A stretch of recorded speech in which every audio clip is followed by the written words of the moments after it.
안녕하세요. 한국을 사랑하는 토종한국인 김도연입니다. 세계를 놀라게 하고 있는 한국 의료 시스템과 최고 수준의 실력을 가진 대한민국의 의료 수준은 이미 코로나를 겪으면서 많이 알려진 상태입니다. 오늘 소개해드릴 사연은 바로 대한민국의 놀라운 의료 실력 덕분에 목숨을 살린 50대 미국 남성의 사연입니다. 오늘은 사연자를 대신해 제가 사연을 읽어드리겠습니다. 안녕하세요. 저는 50대 미국인 마이클입니다. 저는 빈민가에서 태어나 어린 시절부터 찢어지게 가난한 가정에서 자랐습니다. 아빠는 심각한 알코올 중독자였습니다.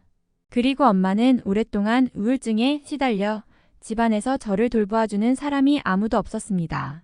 어린 시절을 떠올리면 형제자매도 없이 항상 외롭게 혼자 지냈습니다. 저는 이때부터 마음에 도끼를 품었어요. 자라서 반드시 부자가 되기로 결심했죠. 학교를 다닐 때부터 온갖 아르바이트를 하며 돈을 모았고 몸을 쓰는 온갖 힘든 일도 마다하지 않고 쉬는 시간을 아껴가며 오로지 돈을 버는데 전력 질주했습니다.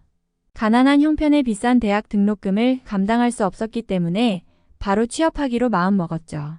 부동산과 관련된 직업을 가진 후 저는 매일 부동산을 보러 다녔습니다. 고객들은 어떤 집을 좋아하는지, 어떤 집을 사야 팔 때 잘 팔리는지를 매일 공부했습니다. 동료들이 퇴근하고 나서도 나 혼자 사무실에서 남아서 밤 늦도록 일하기 일쑤였습니다. 그렇게 실력을 쌓아가니 부동산 인테리어도 전문업체 없이 혼자 어느 정도는 도맡아 할 수 있는 실력까지 갖추게 되었습니다. 그렇게 부동산을 한 채, 두 채씩 사들이기 시작했고 언젠가부터는 다른 사람들을 부러워하지 않게 되었습니다. 이쯤에서 사랑하는 아내를 만났습니다. 소득도 안정되어 있고 아내와 사이가 너무 좋았기 때문에 아기가 금방 생길 줄 알았습니다. 하지만 모든 일이 내 마음 같지가 않더군요. 우리는 불임 부부라는 판정을 받았습니다.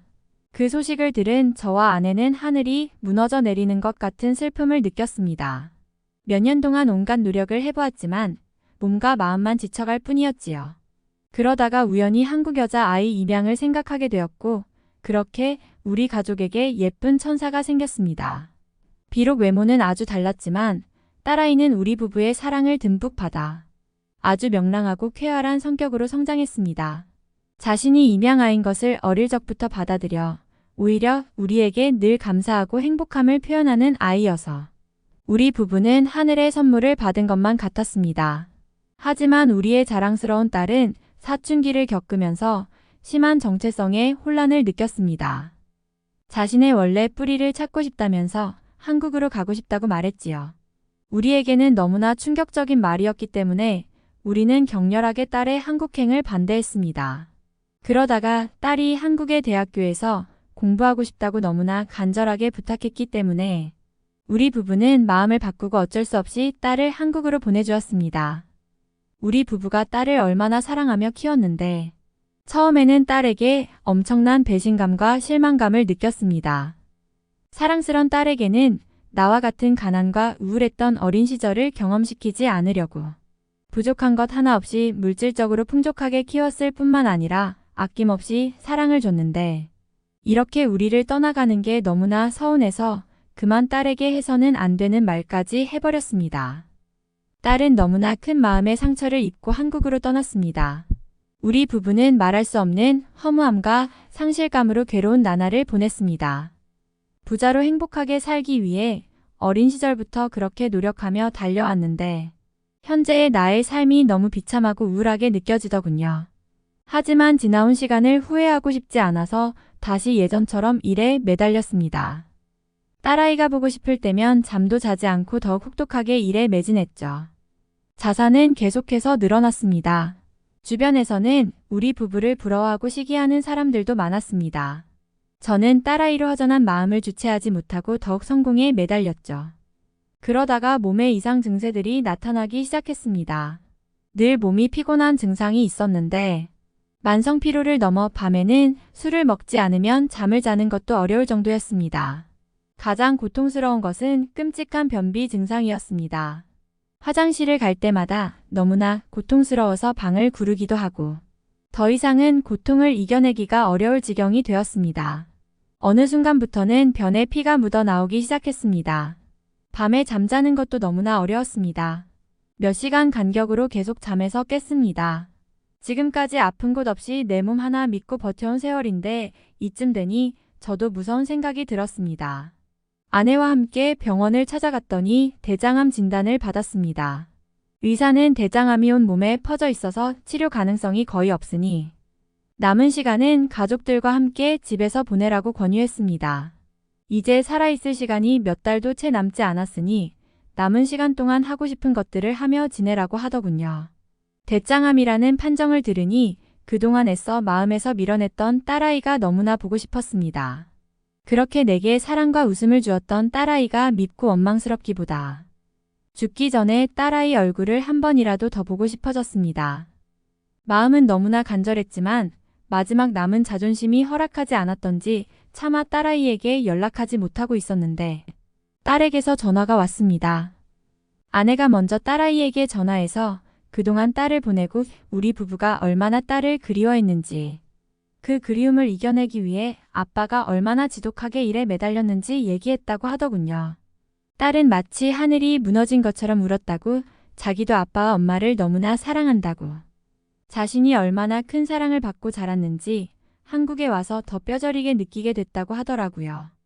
자기도 사랑하는 남편을 만나 가정을 꾸리게 되면 우리처럼 입양을 해서 사랑으로 아이를 키우고 싶다고 말하더군요. 그 말에 저와 아내는 얼마나 울었는지 몰라요. 아내를 통해서만 얘기를 듣다가 드디어 딸아이로부터 직접 전화가 왔습니다. 가슴이 얼마나 떨리던지요.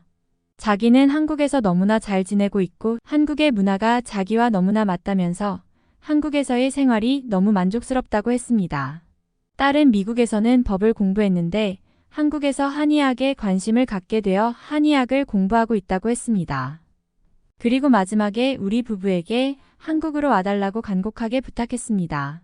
당시 딸아이를 입양한 한국에 대해 크게 아는 바가 없었기 때문에 처음에는 딸아이에게 미국으로 와달라고 부탁했습니다. 하지만 딸아이는 자신이 한의학을 공부하고 있고 제 상태가 대장암 말기로 병원에서도 치료를 포기한 상태이니 한국에서 자기가 여러 가지 한약 재료를 써서 면역력을 높이고 체력을 길러 항암도 시도해 볼 수 있게 나를 치료해 줄 테니 한국으로 와달라고 간절히 애원했습니다. 저는 결국 딸아이의 소원을 들어주기로 했습니다. 우리 부부는 우리에게 딸 아이를 선물해준 나라였지만 한 번도 가본 적 없었던 한국이라는 나라로 떠나기로 결심했습니다. 우리 부부는 인천공항에 도착하면서부터 놀라움에 입을 다물지 못했습니다. 아시아의 많은 작은 나라 중에 하나라고만 생각했는데 젊은 시절 방문했던 중국과는 차원이 달랐습니다.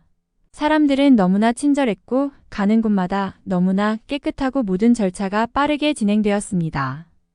우리는 인천공항에 도착해서 몇 년 동안이나 얼굴을 보지 못했던 딸아이를 안고 한참을 울었습니다. 딸아이는 더 아름다워지고 안정돼 보였습니다.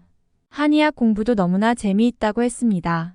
인천공항에서부터 숙소에 이르기까지 딸아이와 그동안 나누지 못했던 이야기들을 쉴 새 없이 나누었죠. 간단히 필요한 것들을 쇼핑한 후에 우리는 너무나 고급진 호텔에 묵게 되었습니다. 비용도 크게 비싸지 않은 호텔은 실내가 너무나 깨끗하고 고급져서 한국의 수준에 크게 감동했습니다. 이틀 뒤 암으로 가장 유명한 대형 병원에서 바로 진찰을 받고 현재 상태에 대해 정밀 검사를 진행했습니다. 의료진들의 소견을 들어보니 내 상태가 생각보다 좋지 않지만 희망은 있다고 했습니다. 이렇게 뛰어난 의료시설에 최고의 치료를 받을 수 있는 대한민국의 수준에 다시 한번 놀랐습니다. 본격적인 항암을 시작하기 전에 딸은 먼저 한약으로 몸의 기력을 보강하고 면역력과 컨디션을 최상으로 끌어올린 후에 항암을 시작하자고 권유했습니다. 딸은 반년 동안이나 나를 너무나 정성스럽게 밤낮으로 돌보아 주었습니다. 나를 위한 것들은 전국을 돌아다니며 직접 최상의 재료들을 구해와서 시간을 맞춰 약을 챙겨주었습니다. 딸의 지극정성 덕분에 체력이 많이 회복되어 항암을 본격적으로 시작할 수 있게 되었습니다. 한국 병원의 의료시설은 최고 수준이었고 치료 속도도 빨랐습니다. 담당 주치의 선생님께서는 너무나 친절하게 나의 상태와 앞으로의 치료 과정을 설명해 주셨어요.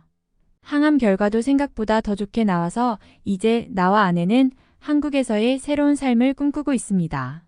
나에게 새로운 삶을 허락해준 대한민국이라는 나라에 정말 감사합니다. 여기까지가 한국으로 인해 새로운 삶을 선물 받은 미국인 마이클의 이야기였습니다. 우리의 조국 대한민국의 세계적인 의료 수준과 친절하고 따뜻한 국민성, 신속하고 빠른 행동력, 내 조국이 너무나 자랑스럽습니다. 지금까지 세계 곳곳의 감동 스토리를 들려드리는 김도연이었습니다. 끝까지 시청해주셔서 감사합니다. 구독과 좋아요를 눌러주시면 영상 제작에 큰 힘이 됩니다.